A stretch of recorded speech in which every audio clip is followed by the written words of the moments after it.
तो जय हिंद साथियों, मैं हूं श्रवण कुमार और आप देख रहे हैं फिर से अपने YouTube चैनल संसार पीसीएस। दोस्तों, आज के हम लोग सेशन में 10th क्लास के प्राकृतिक संसाधन और प्रबंधन से जितने भी इम्पोर्टेंट क्वेश्चन और सिलेक्टेड बन सकते हैं इस वीडियो में हम लेकर के आए हैं। तो चलिए बिना टाइम गए हम वीडियो को शुरू कर लेते हैं।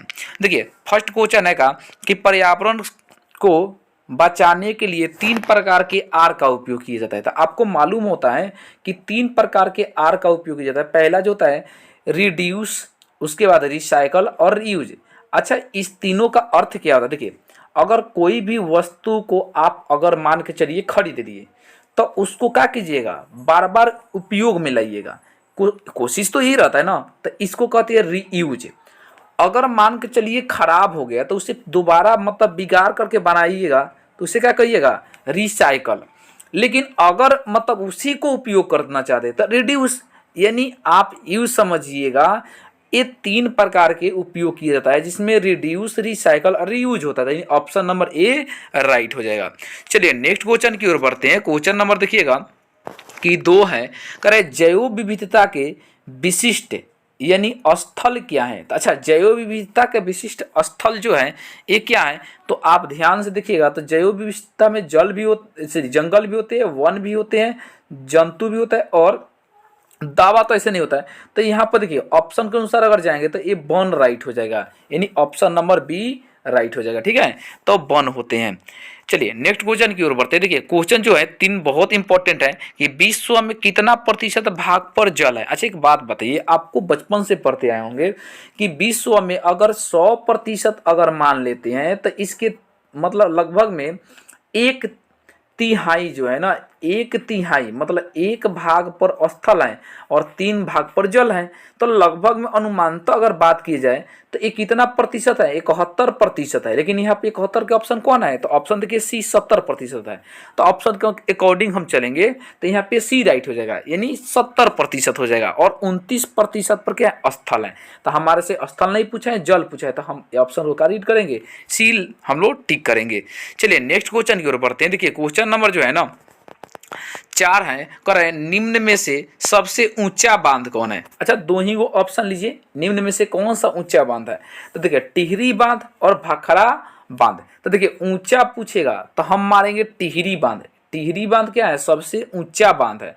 और सबसे लंबा पूछेगा तो भाखड़ा नांगल बांध है। तो आई होप ये आपको समझ में आता होगा।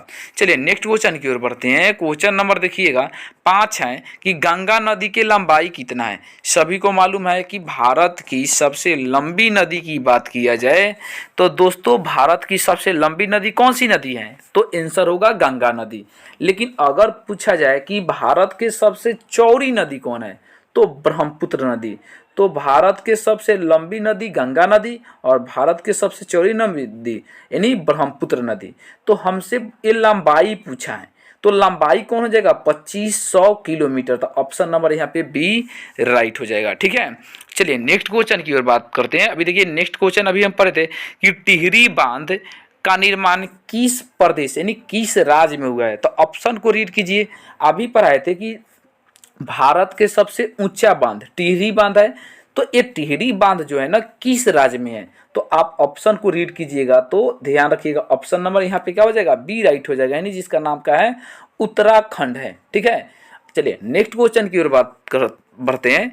नेक्स्ट क्वेश्चन देखिए बहुत इंपॉर्टेंट क्वेश्चन लेकर के आए कि उभयलिंगी जंतु निम्न में करें उभयलिंगी जंतु कौन नहीं है। अच्छा, यहाँ पे देखिए उभयलिंगी जंतु कौन नहीं है, यानी 3 गो होगा, एक कोई नहीं होगा।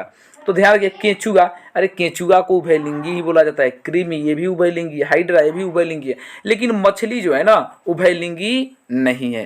ठीक है, तो ऑप्शन यहाँ से कह रहे कौन नहीं है, तो आंसर क्या हो जाएगा यहाँ पे, डी राइट हो जाएगा, यानी मछली नहीं होता है। ठीक है, चलिए अगला देखिएगा।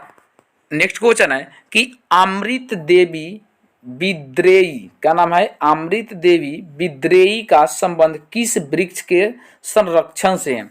तो अमृत देवी विद्रेई का संबंध निम्न में से किस वृक्ष के संरक्षण से है। तो ऑप्शन को रीड कीजिएगा। तो ऑप्शन ही है डैम, ऑप्शन बी है चेक डैम, ऑप्शन सी है बांध और ऑप्शन डी है प्रपात। तो ध्यान रखिए अमृत देवी विद्रेई का संबंध किस वृक्ष से है? तो ऑप्शन क्या हो जाएगा? बी राइट हो जाएगा, यानी चेक डैम।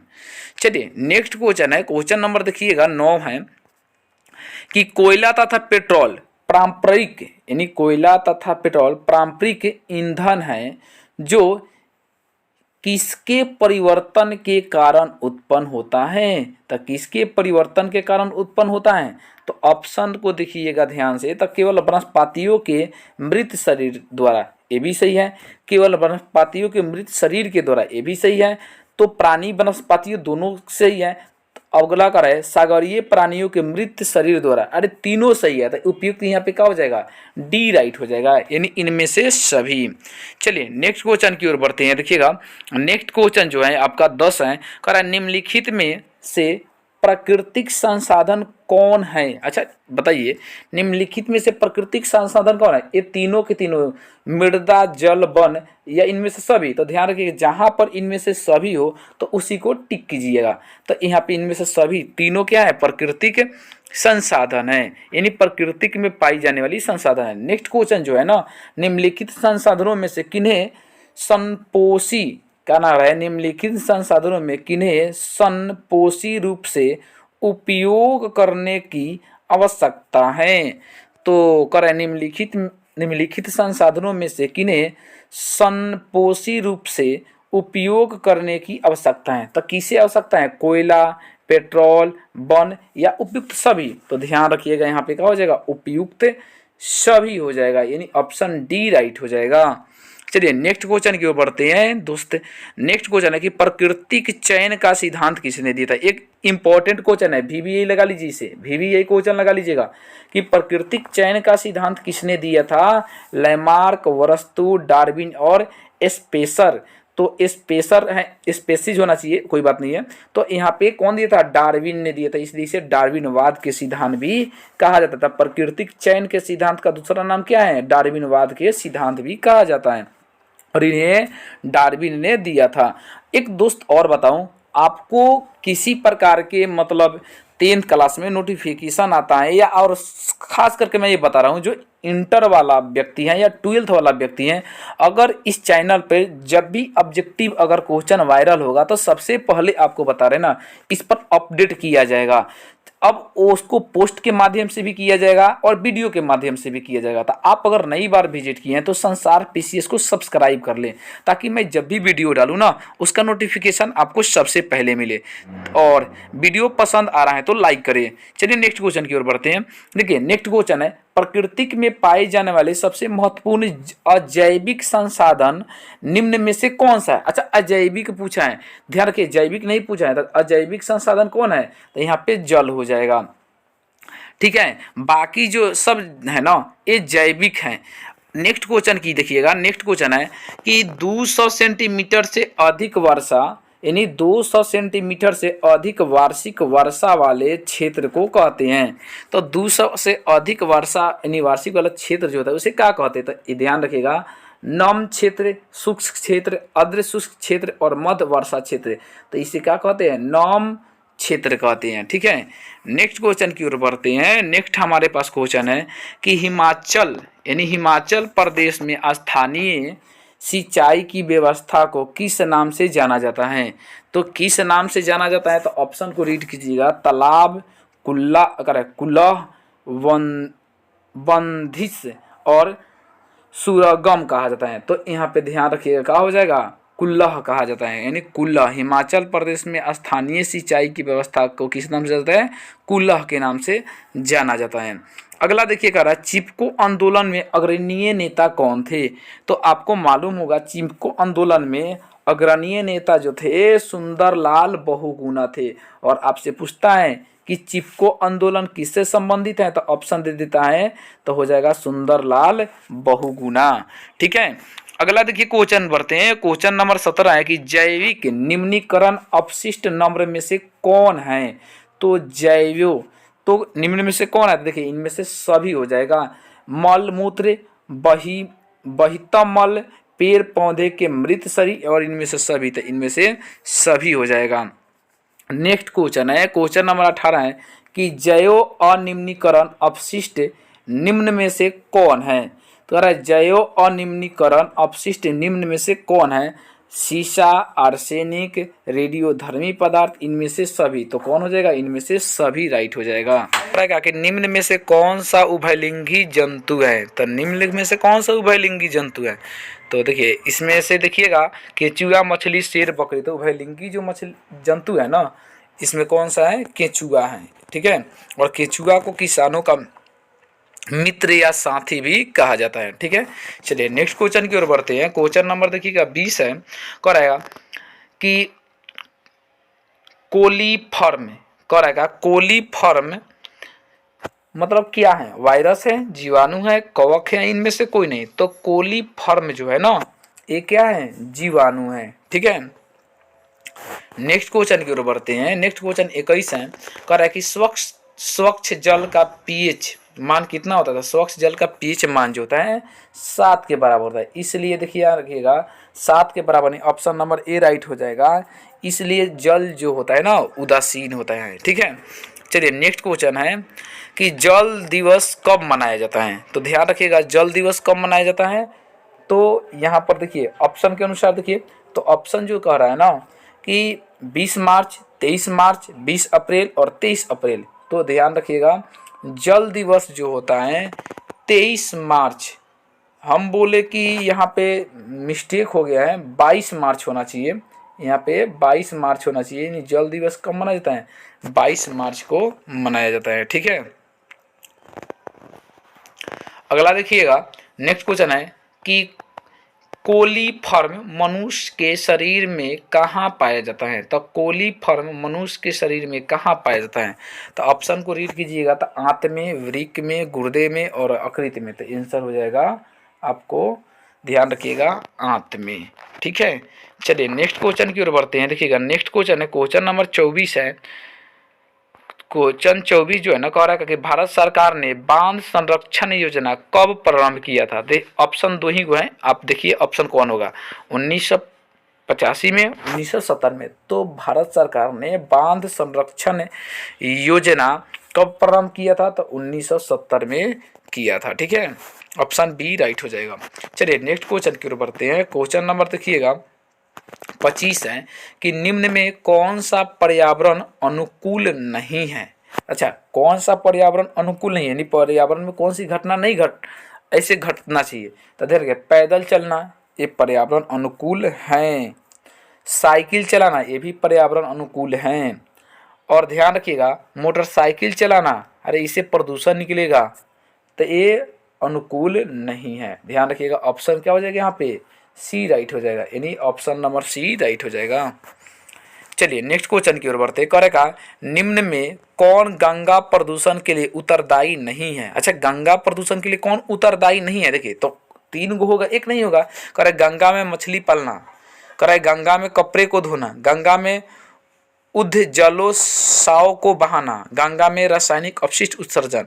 तो ध्यान रखिए कौन नहीं है? तो ऑप्शन ई राइट हो जाएगा। यानी गंगा में मछली को पालना नहीं होगा। ठीक है, चलिए नेक्स्ट क्वेश्चन है निम्न में से कौन प्राकृतिक संसाधन नहीं है? तो निम्न में से कौन सा प्राकृतिक संसाधन नहीं है? वायु, मृदा, जल और जीवधारी। तो निम्न में कौन सा करे? निम्न में कौन प्राकृतिक संसाधन नहीं है? तो देखिएगा कौन सा नहीं है?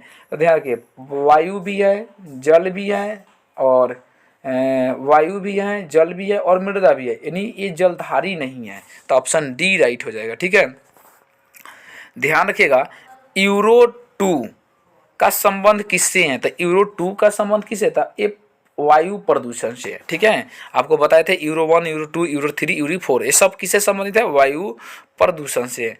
चलिए नेक्स्ट क्वेश्चन देखिएगा। नेक्स्ट क्वेश्चन जो है निम्न में से कौन एक भूमिगत जल का उदाहरण है? तो कौन भूमिगत जल का? नदी, अरे ये तो पानी के ऊपर होता है। भूमि मतलब भूमि के अंदर का जल। तो ऑप्शन 2 ही है, मारिए ऑप्शन कौन होगा? नदी होगा या कुआं होगा? तो ध्यान रखिए भूमि के अंदर के पानी किससे निकाला जाता है? कुआं से निकाला जाता है, नलकूप से निकाला जाता है, मशीन से निकाला जाता है। ठीक है, तो भूमिगत जल का उदाहरण जो होगा यहाँ पे कौन हो जाएगा? तो ध्यान रखिएगा कुआं हो जाएगा। चलिए नेक्स्ट क्वेश्चन की ओर बढ़ते हैं। नेक्स्ट क्वेश्चन देखिएगा कि पर्यावरण दिवस किस दिन को मनाया जाता है? तो ध्यान रखिए पर्यावरण दिवस किस तिथि को मनाया जाता है? तो 5 जून को मनाया जाता है। ठीक है, 5 जून को विश्व पर्यावरण दिवस मनाया जाता है। अगला देखिए क्वेश्चन है, क्वेश्चन नंबर 31 है यानी 31 है। गंगा कार्य योजना किस प्रारंभ शुरू हुई थी? तो गंगा कार्य योजना किस वर्ष प्रारंभ हुई थी? तो ऑप्शन को रीड कीजिएगा तो ऑप्शन नंबर क्या हो जाएगा? बी राइट हो जाएगा। ठीक है, यहाँ पे क्या हो जाएगा? बी राइट हो जाएगा, यानी 1985 में ये शुरू हुई थी। ठीक है, चलिए नेक्स्ट क्वेश्चन है, क्वेश्चन नंबर देखिएगा 32 है कि चिपको आंदोलन किस वर्ष में प्रारंभ हुआ? तो चिपको आंदोलन किस वर्ष में प्रारंभ हुआ? तो ऑप्शन को रीड कीजिए तो ऑप्शन नंबर क्या हो जाएगा? यहाँ पे सॉरी ऑप्शन नंबर क्या हो जाएगा? ए राइट हो जाएगा। ठीक है, सुंदरलाल बहुगुणा उत्तराखंड से किया गया था। ठीक है, तो 1970 में हुआ था। अगला है देखिएगा क्वेश्चन नंबर 33 है कि सरदार सरोवर बांध किस नदी पर निर्मित है? तो सरदार सरोवर बांध जो है ना, ये नर्मदा पर स्थित है। ठीक है, नेक्स्ट क्वेश्चन है, क्वेश्चन नंबर देखिएगा 34 है कि साल वृक्ष वन का लगभग 1272 हेक्टेयर क्षेत्र ग्रामीण द्वारा बहुत बुरी तरह से निम्नलिखित होने में से बनाया गया है। यानी साल वृक्ष जो है ना 1272 हेक्टेयर क्षेत्र ग्रामीण द्वारा बहुत बुरी तरह से निम्नलिखित होने से बचाया गया है। ये कौन कब बचाया गया था? ध्यान रखिएगा, या किसने? तो यहाँ पे ऑप्शन को देखिएगा, ऑप्शन 4 है। मिदनापुर में, गढ़वाल में, टेहरी गांव में और इटरासी में। तो ध्यान रखिएगा Midnapore, option number A right हो जाएगा। चलिएगा नेक्स्ट क्वेश्चन है कि वनों के संरक्षण के लिए निम्न में से किस प्रक्रिया को नियंत्रण करने की आवश्यकता है? तो वनों को संरक्षण के लिए कौन सा प्रक्रिया को नियंत्रण करना चाहिए? तो ध्यान रखिएगा पेड़ों के अंधाधुंध कटाई बिल्कुल सही है, अतिचरण यानी ये भी सही है, और खनन यानी तीनों सही हो जाएगा। तो यहाँ पे डी राइट हो जाएगा इनमें से सभी। क्वेश्चन नंबर देखिएगा 36 है यानी सुरंगम किस राज्य के जल संग्रह व्यवस्था है? तो सुरंगम किस राज्य के जल संग्रह व्यवस्था है? तो ऑप्शन को रीड कीजिएगा तो ऑप्शन नंबर क्या हो जाएगा? सी राइट हो जाएगा, यानी केरल राइट हो जाएगा। चलिएगा अगला है, कह रहेगा कि कर्नाटक में जल संग्रह स्थान को कहा जाता है। तो कर्नाटक में जल संग्रह स्थान को कहा जाता है, क्या कहा जाता है? तो ऑप्शन को रीड कीजिएगा तो ऑप्शन नंबर क्या हो जाएगा? यानी ए राइट हो जाएगा, यानी एरिस, क्या नाम है इसका? एरिस। चलिए अगला क्वेश्चन है, देखिएगा क्वेश्चन जो है 38वां है कि वे पदार्थ जो जैविक प्रक्रिया द्वारा अपघटित हो जाते हैं कहलाते हैं, क्या कहलाते हैं? तो ऑप्शन को रीड कीजिएगा तो ऑप्शन नंबर क्या हो जाएगा? ये ध्यान रखिएगा अक्रिय कहलाते हैं, यानी ऑप्शन नंबर सी राइट हो जाएगा। तो ये आपका क्वेश्चन क्या हो गए? इस चैप्टर में जितने क्वेश्चन बनने वाले थे उतना मैं करवा दिया। और आप अगर नई बार विजिट किए हैं हमारे संसार पीसी चैनल पर तो सब्सक्राइब कर लीजिए और वीडियो को लाइक कर दीजिए। अच्छा, सब्सक्राइब करने से होगा क्या कि आप जब भी मैं वीडियो डालूंगा तो उसका नोटिफिकेशन आपको पहले ही मिल जाएगा। तो चलिए हम मिलते हैं नेक्स्ट वीडियो में, तब तक के लिए जय हिंद, जय भारत, वंदे मातरम।